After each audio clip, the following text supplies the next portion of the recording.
I was very interested in this because in this economy, who is doing well? Well, it turns out that the baby boomers are doing well. They accounted for the highest share since records began in 1972, basically pretty steadily since 2005. And the other cohorts, we have that top dotted line seems to be the 45 to 54s. They've been going down, but now they've been recovering. And the other cohorts are pretty much in the same range. The real losers are the 25 to 34 years old. This group needs better paying jobs. And of course, it turns out that the water industry needs 7 million jobs, what we call the silver tsunami, and these are quality jobs. Now, here's the deal. They're not going to be jobs in a conventional municipal utility because the funding's not there. This will happen in private water companies that have taken up the load from the central utilities. So basically, you'll be in the private sector in these fast-growing private water companies. Of course, we are part of those. And we also plan to acquire more of those. And that's a very exciting story that I'll be telling one of these fine days because it's so exciting. And welcome to probably the most exciting briefing of 2023. Oh my God. It's super cool. And I'm glad you're here. James Wright. Good evening, all. Good to be here. And that video, those of you who are still logging on, did not see that. Basically, us baby boomers, we're the ones doing all right, which is not great for the future, right? And the 25 to 45-year-olds, whatever that number is, they really need to get jobs. And that's where the water industry comes in. But it's going to be the private side, not the municipal. Yes, it is Thursday, October 26th, briefing number 234, Water is the people's asset. We say that because only in water on demand can investors invest directly in water properties through these packages, these bundles of water systems, just like the oil industry. All right, so moving on here, the usual safe harbor statement. All right, Water Woman Kimberly just found this, and I'm super excited about this indeed. Gen X here, brother. Right on. Thank you, Water Woman. Well, lovely to have you. And we got great news today, which I'm going to get right on with. So here we go. Usual safe harbor statement, disclaimer. This week's big news. And for that, I am actually going to switch. This is a publicly approved PowerPoint that is on OriginClear's website under presentations. But I'm going to actually narrate it for you right now. So let me just tab over to that. And let's get this started. It's got lots of good news stuff in it. All right. So we have merged Water on Demand with a Nasdaq acquisition company. And in fact, here is the announcement. So basically, Fortune Rise Acquisition Corporation is what you might call a blank check company. And they started out with about $100 million. Today, as you can see on paragraph 2, they have about close to $40 million left. Because what happens in these blank check companies is the investors have the option of bailing out anytime. It's called redemption. And that's just been happening for a while now. And typically, redemptions at this stage of the industry run rather deep. I mean, like 97%, right? So theoretically, it could end up being 3 million. Who knows? I'm not able to comment on what I think it will be. But right now, there's about 40 million. Now, this is important because our valuation is $32 million, right? The valuation that we achieved for the company being acquired, which is essentially, that is the equity valuation, is the FRLA just has cash, but we have a business and it's valued at $32 million, which is roughly 3.2 times 2022 revenues.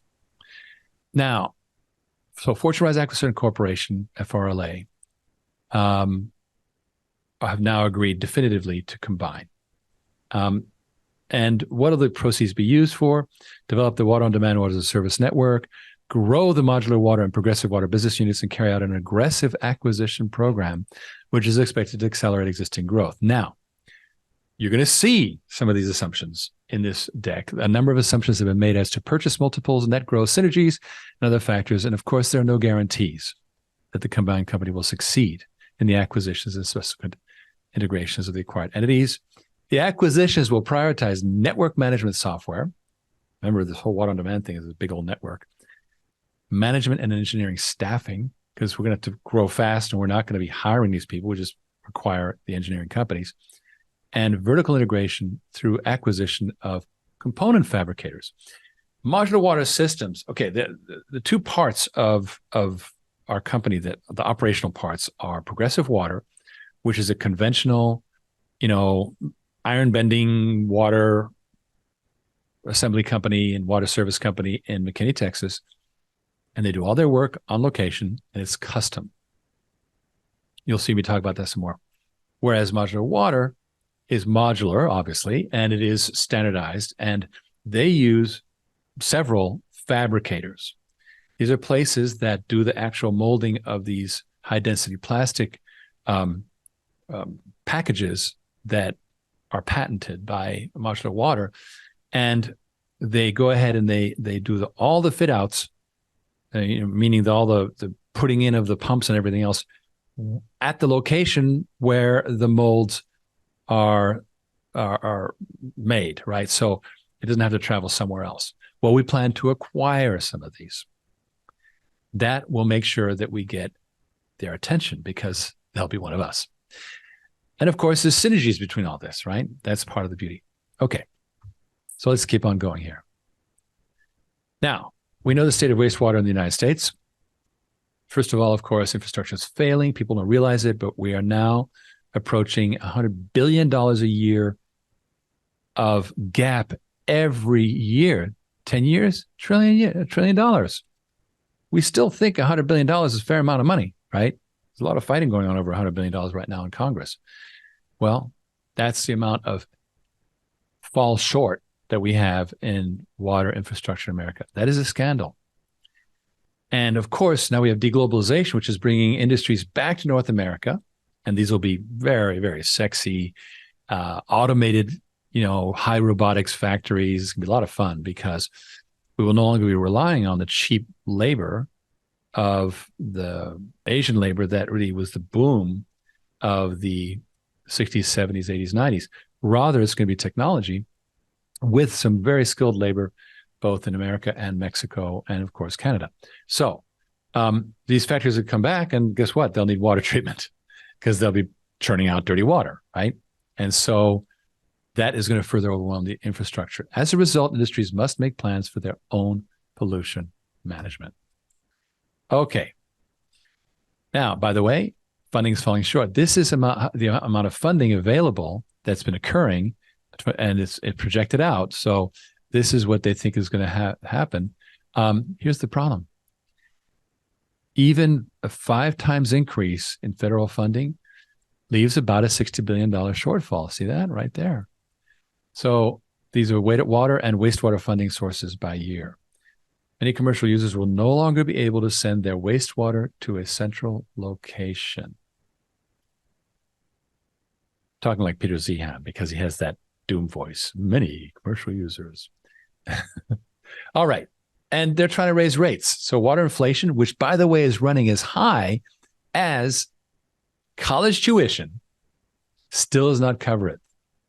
Almost a third of all utilities doubt their ability to cover the full cost.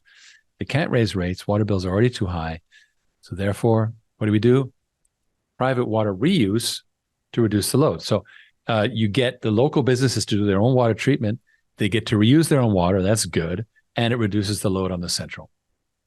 And it's growing fast. As we see already, water-related transactions are increasing dramatically. And you can see here, the black is the number of completed M&A transactions. And obviously the blue and the teal are the services and equipment deals, and they're growing much faster than utility deals.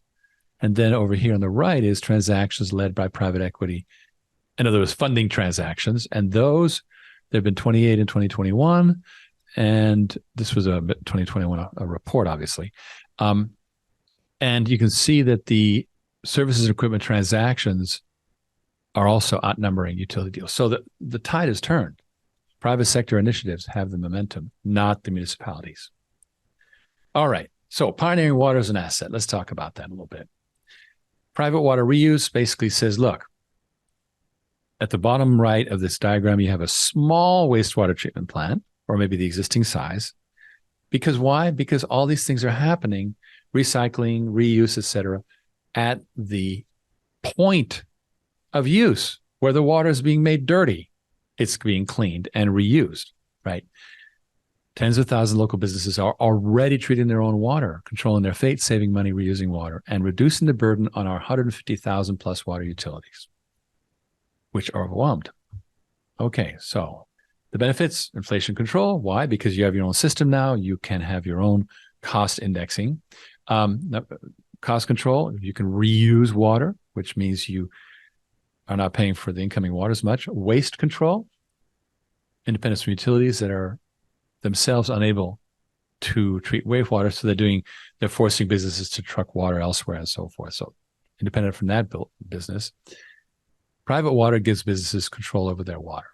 All right, so what does that require? Technology to scale down, proven expertise and capital, and of course, technology is modular water, engineering is progressive water, capital is water on demand. That is the terrible trio that we have here that is going to really make it happen. Okay, so with water on demand, businesses get wastewater treated on the meter. They don't have to buy the machine. They just sign a service contract. These are these prefab drop-in-place modular water systems, allied with the engineering expertise of progressive water, which is 25 years plus. And local water companies handle all on-site support because we don't want to go flying all over the country for this. And where's the status? We are currently developing pilot programs for water on demand. Okay. This gives you an idea, this magic quadrant, as they call it, gives you an idea of where we're positioned. The more you go right, the more it is a managed services pure play. And obviously, water on demand is a managed services pure play. As you go up on the left hand there, on the y-axis, as you go up, that's how investors can have accessibility. So top left is the old school water companies, some of which are starting to do managed services like Fluence, and they're all accessible through the stock market. And water on demand is accessible through investing in the water on demand offering that is currently being hosted by OriginClear on water on demand's behalf. So OriginClear is raising the money, putting it in a fund, and then water on demand in the future will be able to tap that as part of the management services that OriginClear will provide to Water on Demand, Inc. Eventually, of course, Water on Demand will do its own raising, but for the time being, it's OriginClear. All right. Now, Modular Water Systems, which now has the, Paul asked, who are the people redeeming FRLA public shares and why are they doing so? So, okay, this is a really good question, Paul. I'm going to just recap that a little bit just to make it clear. Every blank check company, they're called SPACs, Special Purpose Acquisition Corporation. They have a mandate to have a certain life, which is typically 2 years long. We've got an extension of it, which I'll cover. And the what the investors can do at various points is redeem their shares, right? And the SPAC industry has gotten kind of, the bubble popped, I don't know, a year or 2 years ago. There's still 500 SPACs out there. And so what's happening is the investors are sticking around because they make money from the extension fees as the SPAC gets extended, and they don't mind making the money, but then eventually they bail. Now, how many bail? In the industry, literally, it's been running 97%. So if a SPAC has $100 million, it might go to $3 million. I can't tell you if that's the case here.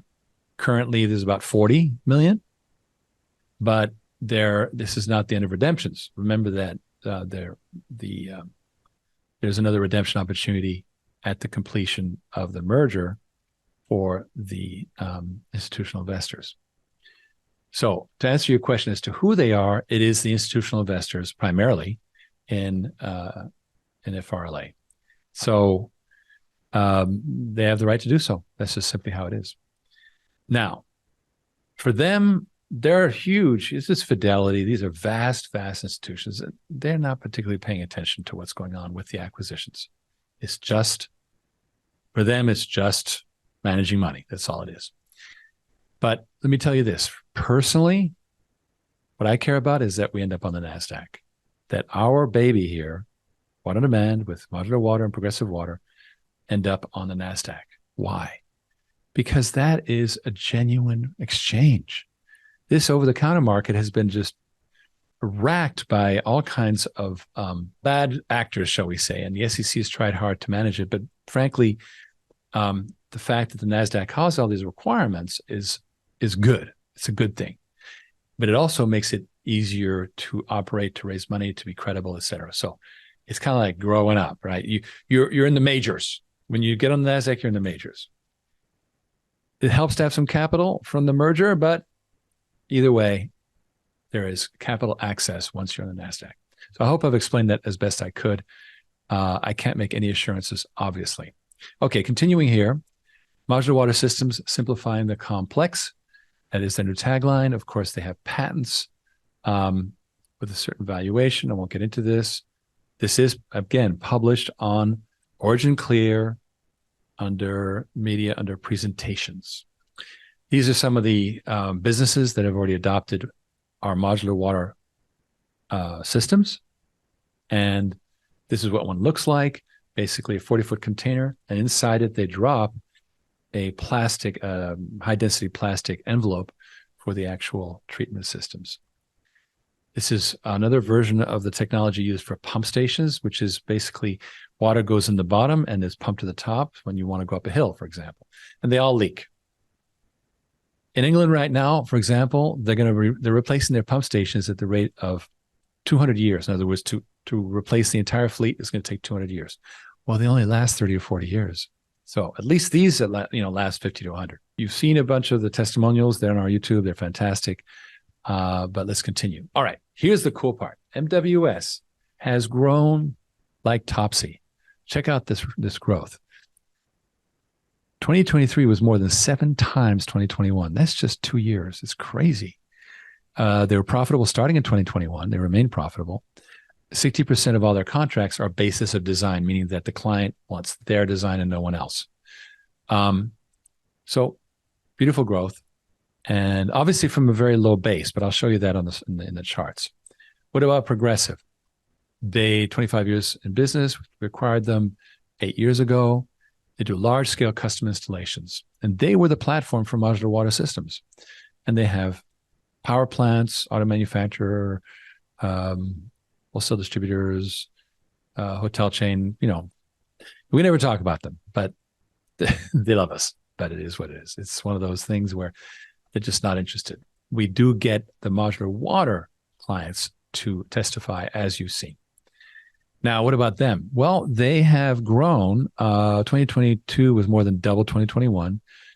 It was nearly triple 2019. 2023 was a big jump. Well, no, 2022 was a big jump. Now, 2023 is a pullback from 22 because 2022 was literally $8 million, which was double the year before, which had been 4. So they weren't operating from such a small base. Right? This is a rather larger base.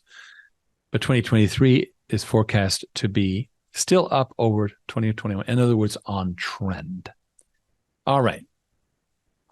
So altogether, this is all the merger activity, which I won't get into. But basically, Water on Demand is the resulting company from all these mergers of modular water systems, Water on Demand, Progressive Water, all combined. And OriginClear is, of course, the largest single shareholder in Water on Demand, Inc. Let's take a look at some charts, shall we? All right, so this is historical revenue of all of it. So the purple line is the historical line taking us all the way to 20. So 2022 was the last full year. You see there's a big jump combined. As you can see, PWT went from about 3.6 to 8.3. NWS went from 460 to 2 million, big jump. And Water on Demand doesn't kick in until 2024. I'll show you that in a minute. But as you can see, we're forecast to remain on trend. Now, even if we don't quite make 7.3 million, we still are going to be well above 4.1 million. So that's going to maintain trend. And of course, like all forecasts, it's up to the right, but we've tried very hard to make them realistic. All right, this with no acquisitions. These are the profits, and this shows. So the purple there is earnings, operating profit, earnings before interest, taxes, depreciation, and amortization. very slim, 254,000 in 2023, about the same in 2024, and it starts to grow. The gross profits are better, obviously. So we end up with gross profits of about 32 million a year by 2026, less than 3 years from now, without acquisitions. Now, here's why we grow that way, is that Modular Water is highly scalable. It's a standardized product line. In each category, you have like 3 or 4 choices, and that's it, right? So it's like Henry Ford, you can choose any color car as long as it's black, right? And so Modular Water really takes over revenue contribution, even though Progressive Water continues to grow. That's the blue. It does not grow as fast as MWS grows. And then, of course, far right, Water on Demand starts to show up. Here's the ramp up of Water on Demand through 2027. Now, we've been highly conservative with this because what we've learned is that to get to people who have money problems, you got to find them before they solve their money problems.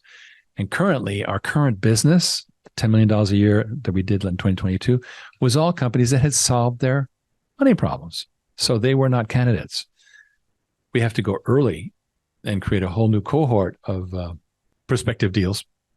And so I'm allowing just 1 machine in 2024, 6 in 2025, 9 in 2026, and then we hockey stick to 24 in 2027. The revenues are $4 million, and the operating profit is 1.5. Check it out. That's a really nice profit. That's net. That's earnings before interest, taxes, depreciation. This is why the Water on Demand business is so good. You got about 1.5 million net profit out of, call it $4 million. That's a beautiful thing. That's close to 40%. Why? Because it's money. It's about the money. Okay. Let's continue. This is the reason for that business. This is why it's going to be so sexy. All right. Now, charting this acquisitions. Check this out. You're going to like this part. You're going to like this part. We've already announced we have an agreement to acquire a profitable cloud software company, and they're going to maintain their business. They're not big. They only do, I don't know. They have fantastic clients like Dell, for example, but they are not, they don't have a lot of revenue. That's fine because we don't want to build that revenue. We want to use their existing resource to build our digital network. Number 2, I told you about those manufacturing centers. We want to bring those into the fold. Number 3, buy expert staffing and service capabilities with acquisitions of engineering service companies. Let's show you what this looks like. First of all, some assumptions, fairly neutral assumptions there, that they're making 15% net profits. We buy them for 1.5x operating profits. We spend $500,000 buying each one, legal and audit fees and so forth. We use 25% cash. We estimate that they will grow 15% per year and that there'll be synergies adding another 5% per year. Who knows? But hey, that's fair assumptions. Now we've broken it up into 2 phases, phase 1, phase 2. Phase 1 starts Q3 and ends literally 2 quarters later. That's how fast it's going to go. We spend about $6.5 million cash, and the total revenue contribution is ridiculous. I'll show you the graph in a second. Phase 2 starts in Q4 of 2025, and we give it a bit more time, a full year, to implement those acquisitions, and they bring cash outlay of $4 million and brings in about $200 million. So roughly $600 million of accretive, meaning add-on revenue through 2007. I'll show you right now, 2008 rather. Okay, let's take a look here. This is why we do the acquisitions. Now, no assurance that these will succeed, right? This is not about, I'm not making any representation. Paul, you showed only one system for 2024. What does it take to acquire a client for a system? Okay, so as I was saying, we have hundreds of backlog quotes out there for our existing businesses. We got tons and tons that we don't want. We're like, fine, we're good, right? But these are all people who came to us through the bidding process, through sales reps, meaning they already solved their money problem. They don't want to do one of the service things, we asked them, they're like, no, we're fine. We're just pay for it. We're good, right? What we have to do is go early. So what Dan Early and his team are doing is they're going to the consulting engineers right at the beginning when the consulting engineer has been retained by the client and they're still looking at developing the project. And that's when Dan and his team go, hey, you have an option, a no capital option. Now, why would the consulting engineer like that? Well, the consulting engineer represents the client, but it's in his interest to get these deals done so he can get more of them done, because the more he gets done, the more he gets paid. So they will be an ally in this process. So, Paul, to answer your question, it's basically a fresh start on the marketing. And as a result, we may go faster, but if this does not rely on having to go faster. So here, take a look at this hockey stick. Because of the acquisitions, things take off so that by 2026, again, lots of assumptions, no guarantees, right? We've gotten to $232 million a year versus $32 million a year in revenue, right? And look at the revenue contribution. The bright green is where acquisitions take over. That becomes a huge piece of growth for the company. Now, they'll be distributed. They won't all necessarily be in Modular Water. Some of them might be in Progressive Water, but I've separated them out here to show you the impact. Okay. Let's take a look at operating profits. Well, the numbers on the operating profits are pretty intense. Not because water companies are particularly profitable, but because we're acquiring as many of them as we possibly can. Literally, we're acquiring 5 of these in just 3 quarters. Now, how can we do that? Well, guess what? We're starting now talking to them. We have several months before the SEC approves this deal, or we can use the time to pull together deals. So we'll have all this wait time that we'll use up, coming to people and saying, hey, we're a future Nasdaq company. You want to join us? So that the day the merger is effective, we're able to say, okay, deal. And that's why we're confident that we can get 5 acquisitions done in 3 quarters. But as you can see, we get up to $30 million in EBITDA, earnings before interest, taxes, depreciation, and amortization by 2026. Okay. Now, let's take a look at phase 1 and phase 2. Now, this is strictly fantasy. Strictly fantasy. Do not tell me that I'm insane, because this is insane. Here we go. Check this out. All phases. Phase 1 and phase 2 by 2027 gets us to $1 billion in revenue. It's a beautiful thing. Now, there's so much execution tied up with that. There's so many ifs, right? But nonetheless, it does pay. I've done the numbers and I've tried to be as realistic as possible. We execute, we get it done, and we end up with $1 billion revenue by just 4 years from now. That's very sexy. Call it fantasy, because that's what it is at the moment, but it's a good thing to look forward to. All right. Now, operating plan. Water on demand development. As I was explaining to Paul, we will introduce WOD early on to specifying engineers as a preferred solution. Meanwhile, we continue to do funding, and our what we call our Series Y offering. It continues. We're continuing to raise money, and it will be available for water on demand once it is in operation.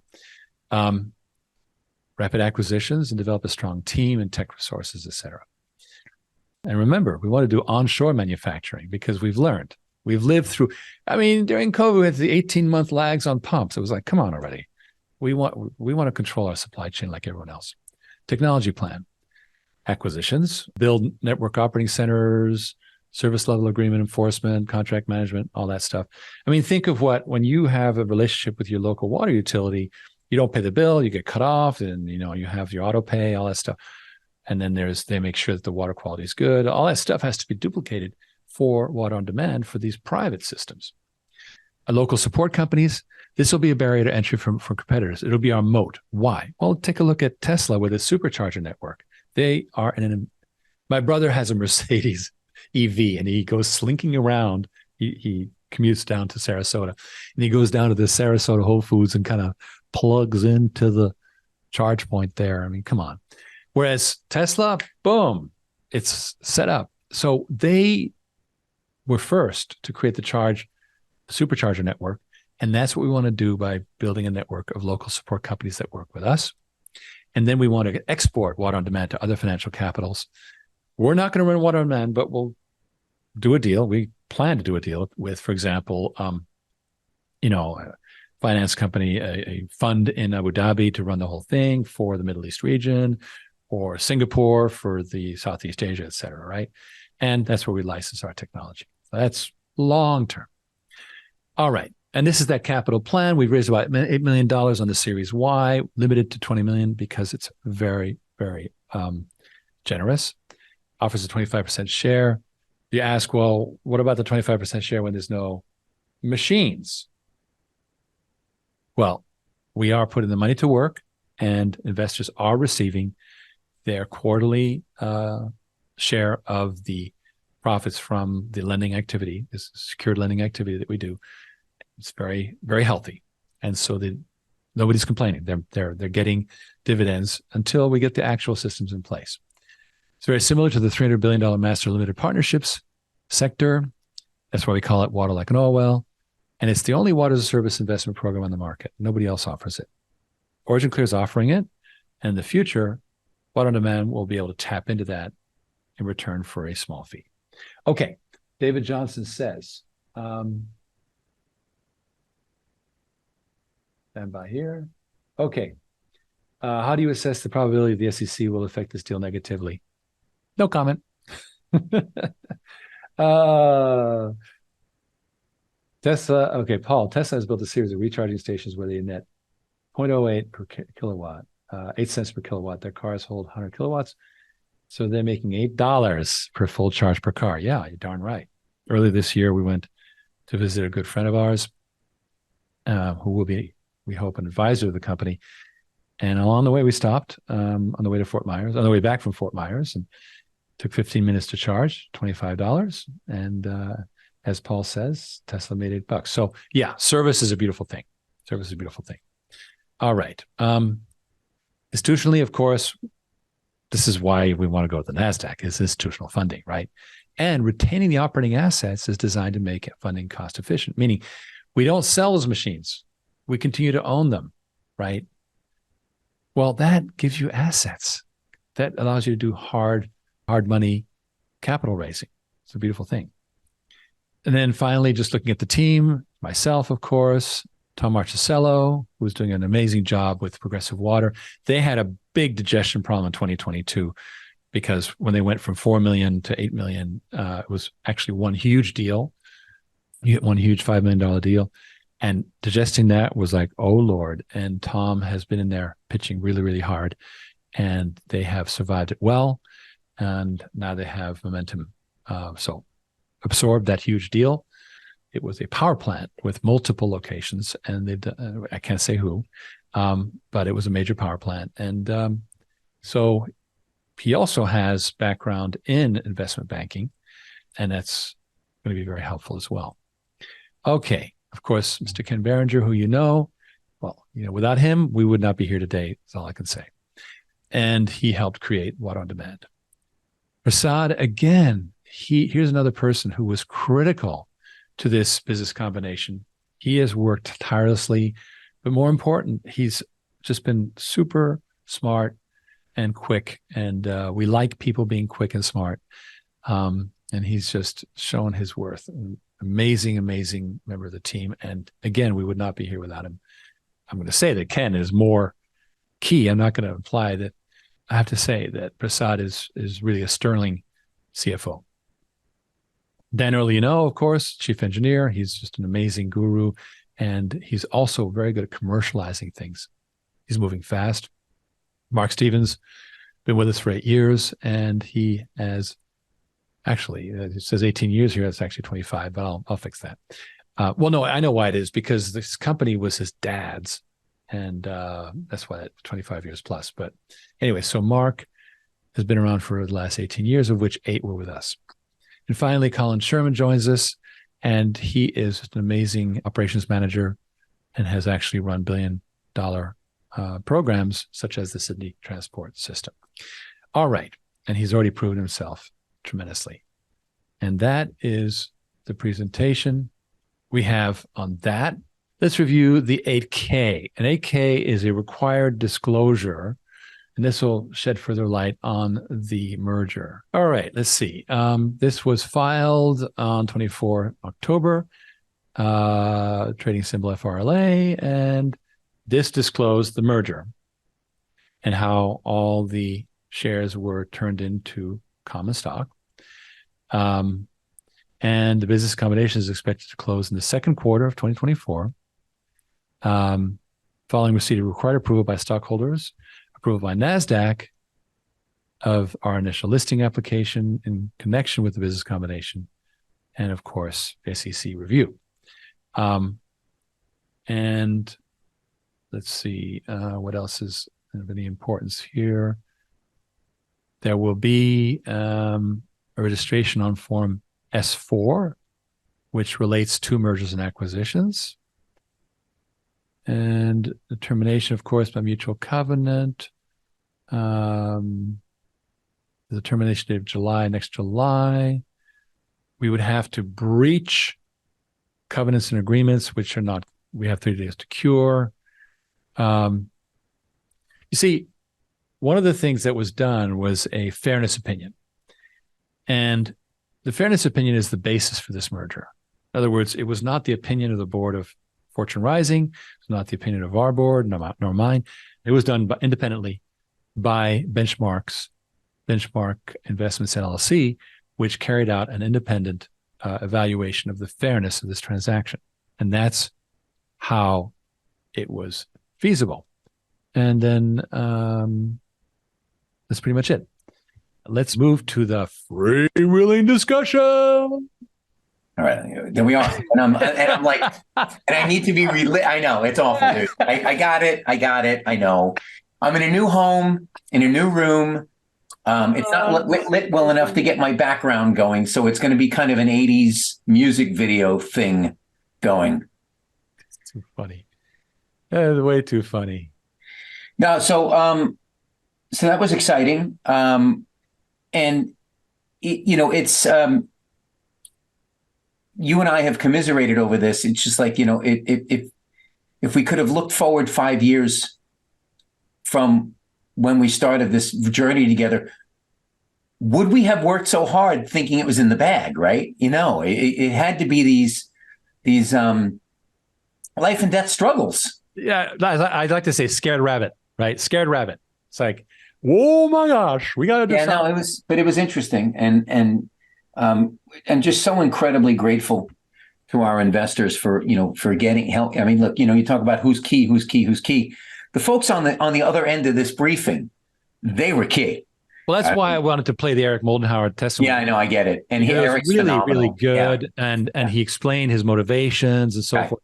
I might play it next week, but I want to spend some quality time. First of all, you're absolutely right.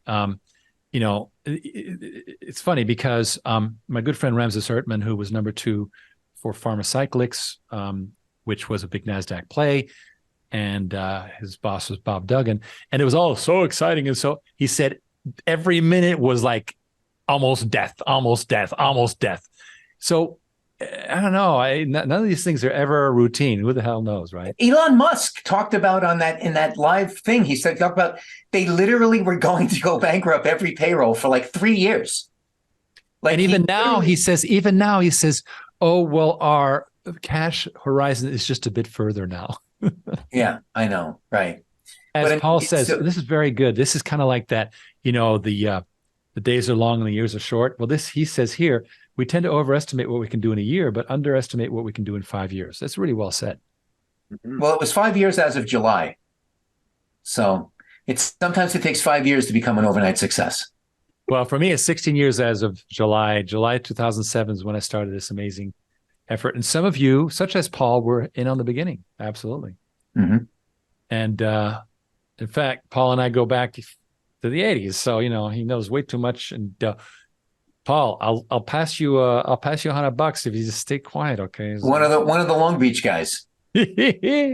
So Yes, sir. Now, Paul lives like a mile from where I basically spent 20 years. Yeah.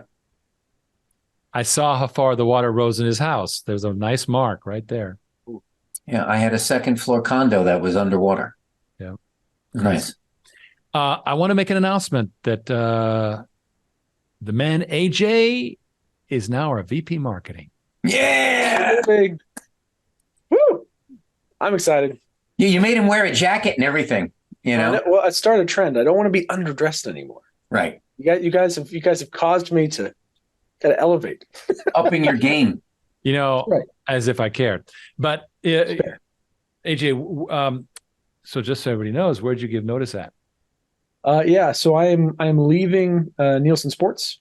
I was at a product manager position over there, and I am now excited to get started over here as soon as humanly possible in a full-time capacity. I mean, you guys have seen me on the past number of briefings, and I've been working, essentially part-time, full-time for a number of months now, and I'm just really excited to be part of the team, and to help us keep pushing forward.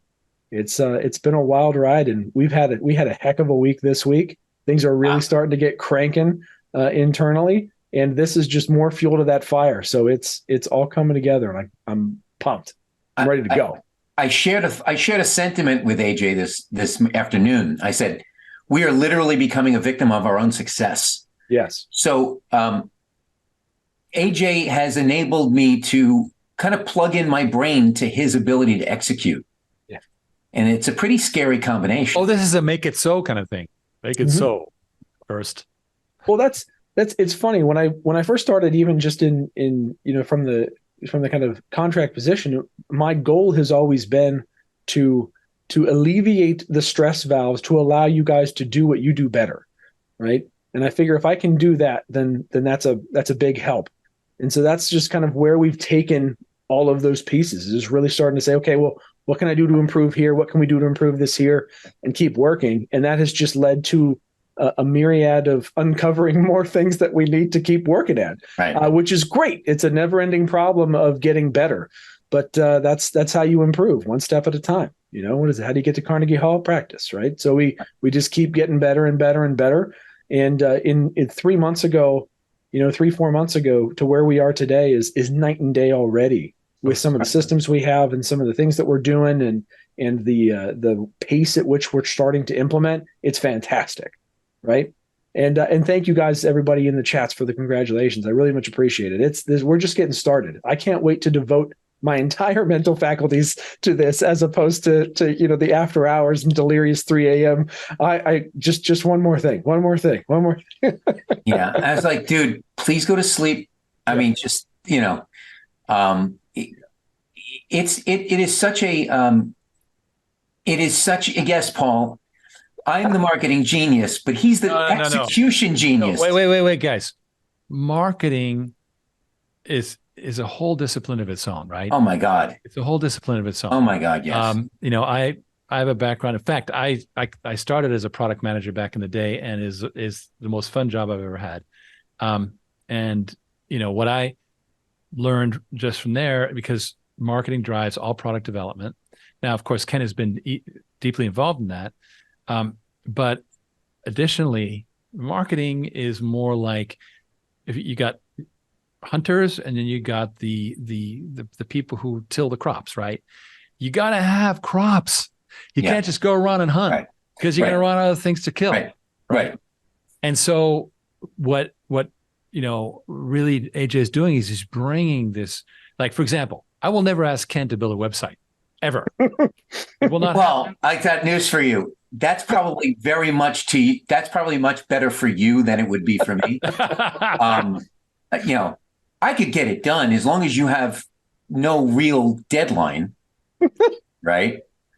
I'm a lover, not a fighter, as I would say. You told me that, right? Everyone can learn everything from scratch, of course. Sure. The whole idea is that we come to these jobs with a wealth of knowledge. And AJ, he's been there, done that so many times on, building websites and web applications and interfaces and portals.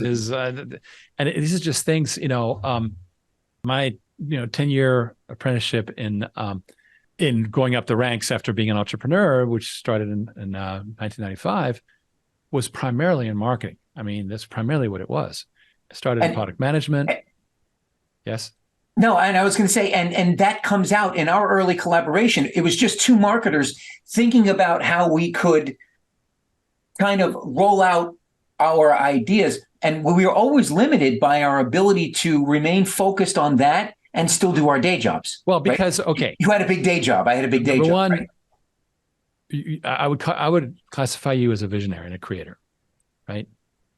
Mad scientist, right? Yeah. You're not a marketer. You're not a marketer, right?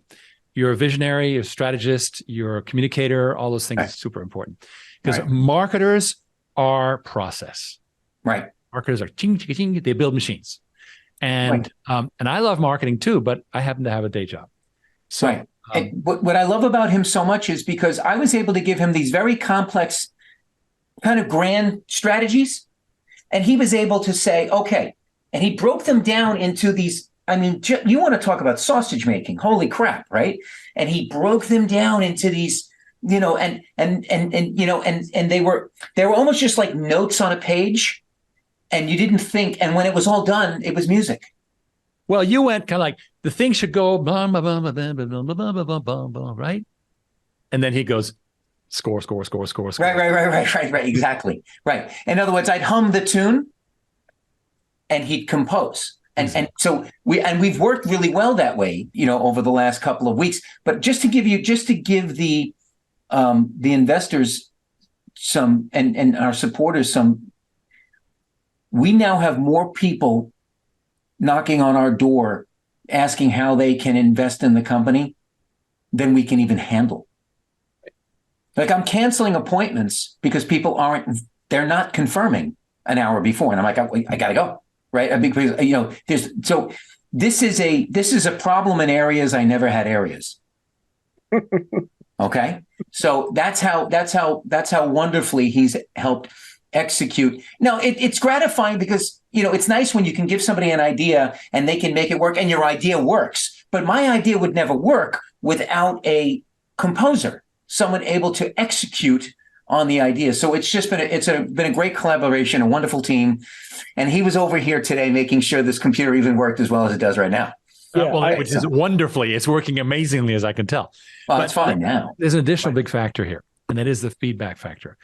And my good friend David Badstone, who runs an amazing nonprofit called Not for Sale, which is about child exploitation, and he has a saying, great strategy comes from tactics that worked. Mm-hmm. In other words, so Ken might go, let's hum the bars. AJ implements it. We learn what works. It comes back around. We optimize it, and it becomes a whole new strategy. Right. That's the beauty of it, right? Right. It becomes inductive, deductive, back to inductive, et cetera, et cetera. Mistake-based marketing. And here, Paul Fetcher just outed me again. He talked about my marketing experience at the Wine Society of America, which actually predated 1995. And that was when I built a sales room. And that was, unfortunately, they were trying a lot of the product themselves. And, that was interesting. But anyway, it's a whole... Someone has to. I mean, how do you sell it if you don't know what it tastes like? I used to run tastings to educate them. Anyway, it's a whole other story for another time. But I want to thank everyone. First of all, wonderful things being said in the chat. We will save it all. We thank you for what you're saying. Waterwoman, you want to be contacted? We'll contact you. No worries. And so now, a very important thing to know. Water on Demand has no people. It has the people building machines like Dan Early, Colin Sherman, all the people at PWT, but it has no administrators. Well, so what's going to happen? We're going to be doing management services, and all of marketing will essentially be done by OriginClear. So Water on Demand marketing will be done as a management service by OriginClear until the acquisitions flesh it out. That's kind of the plan. Now, once that happens, OriginClear then pivots to incubating more cool properties, and we rinse and repeat. Right. But Paul, don't worry. I still have my job. AJ didn't hip check me out of there. He needs to tame and bring order to my chaos. My chaos works as long as you bring order to it, right? And that's AJ's absolute gift. So, all right, I am going to spill the beans. Ken Berenger will be the president and chief strategic officer of the post-merger company. So I still have a job. Drop. So I still have a job. Yes.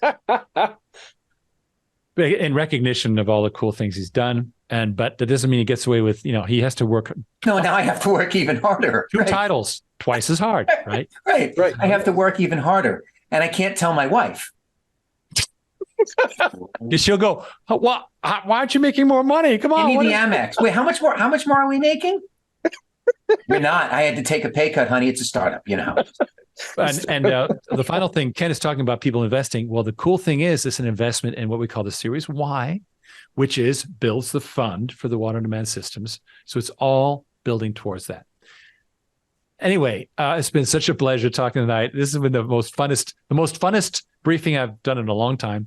And there was even no wine tasting involved, and it was fun. Exactly. We can fix that for next time. We got to bring wine next time. Right? Everyone, 3 guys that don't drink. That'll be fun. Yeah, right. We'll pretend. Right. All right, guys and gals. Thank you so much for your help, and have a good night, everyone. All right. Good night, Hey, everybody. Take care.